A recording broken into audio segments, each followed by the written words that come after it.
Muri yeZimbabwe, aiwa, nyaya JobSikhala yazosvika kwamvura yacheka makumbo. Nyaya JobSikhala yazosvika pakupisa manje. Notazoona kuti vanhu veTCC vari concerned, vanhu veTCC vari kugwadziwa nekuda kweimprisonment iri kuitwa mumwe wavo JobSikhala. Saka muri yeZimbabwe isati yaendera mberi nenyaya iyi, ndokurudzira chibva subscribe, like, utina on the bell icon. Tirambochana maupdates anokupa pano paZM News Live.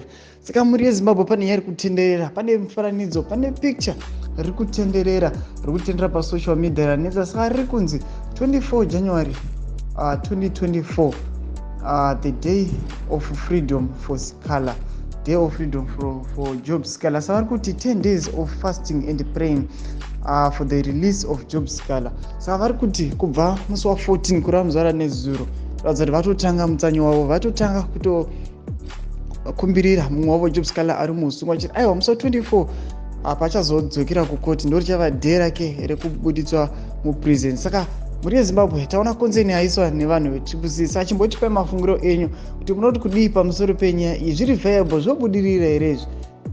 Panoratidza pane hope here. Munoti kudii pamusoro penyaya iyi? Pinai mucomment section medu mutidze mafungiro enyu, subscribe, kulike pachena kutina on the bell icon. Tambochana maupdates anokupa pano paZM News Live.